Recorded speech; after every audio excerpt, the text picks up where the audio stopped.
మిత్రులారా, ఫిబ్రవరి 18వ తారీఖు నాడు నాగర్ కర్నూలు జిల్లా కుమ్మెర గ్రామంలో జరిగిన సంఘటన ప్రజాస్వామ్య దేశంలో, ప్రజాస్వామ్య రాష్ట్రంలో చాలా అత్యంత కిరాతకమైంది.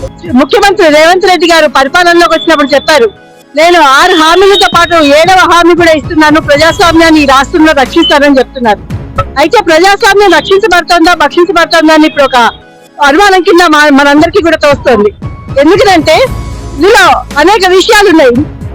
మొదటిది, తక్కువ కులస్తులు, రజకులు లేదా ఎస్సీలు, బీసీలు వీళ్ళందరూ కూడా గుడిలోకి ప్రవేశించడానికి అనేక అడ్డంకులు ఇప్పటికీ కూడా 78 ఏళ్ల స్వాతంత్రం తర్వాత కూడా ఉండడం అనేది సిగ్గుచేటైన విషయం. దాంతో పాటుగా మహిళలు, గుడికి దర్శనానికి వెళ్లిన మహిళల మీద నోటితో ఉచ్చరించలేనంత అమానవీయంగా చాలా అసభ్యకరమైన పదజాలంతోనే వాళ్ళని దూషించడము, కొట్టడం అనేది జరిగింది. అంతేకాదు గుడిలో అన్ని మంచి కార్యకలాపాలు జరగాలి, పుణ్య కార్యకలాపాలు జరగాలి. అలాంటిది ఆ తల్లి ఆ భార్యకి సంబంధించిన అబ్బాయిని తీసుకువెళ్లి అమానవీయంగా కొట్టారు. దాంతో పాటుగా పాపను కూడా చూడకుండా తోసేశారు. ఆ పాప చనిపోయింది. అయితే ఈ రోజున వాళ్ళందరూ ఏం చెప్తున్నారు, ప్రభుత్వ అధికారులు కానివ్వండి, పోలీసు అధికారులు కానివ్వండి, ఏం చెప్తున్నారు, ఆ పాప అక్కడ అసలు లేనే లేదు, పాప ఆ దెబ్బల వల్ల చనిపోలేదు అనేసి. మరి అయితే ఆ పాప దెబ్బల వల్ల చనిపోకపోతే ఆ ఆడవాళ్ళకి జరిగిన అన్యాయం ఏంటి? ఆ రకంగా బూతులు తీర్చడం ఏంటి గుళ్ళో? అలాగే ఎస్సీ ఎస్టీ పేరుతో దూషించడం ఏంటి? వీటన్నిటికీ కూడా వాళ్ళకి కరెక్ట్ గా శిక్ష పడాల్సిందే అనేసి మేము ప్రజా సంఘాల తరఫున కోరుకుంటున్నాము. ఇంకా సిగ్గుచేటైన విషయము, ముఖ్యమంత్రి గారి స్వగ్రామం పక్కనే ఇది జరిగింది.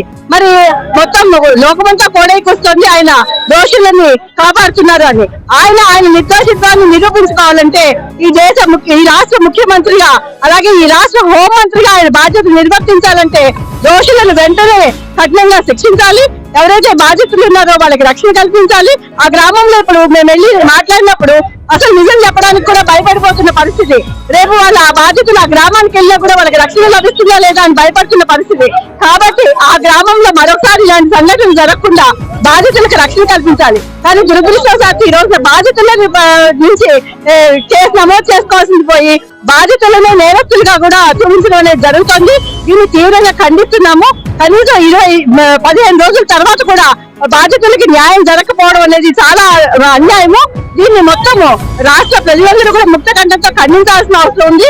వెంటనే బాధితులకి తగిన రక్షణ కల్పించాలి, వారికి న్యాయం చేకూర్చాలి. వారికి నీడ కూడా లేదు. ఈ రోజున వాళ్ళకి నీడ కల్పించాలి. రాబోయే రోజుల్లో మరొక ఏ గ్రామంలో కూడా ఇలాంటి కుల దురహంకారము, మహిళల మీద దురహంకారము జరగకుండా ఈ ప్రభుత్వము చర్యలు తీసుకోవాలని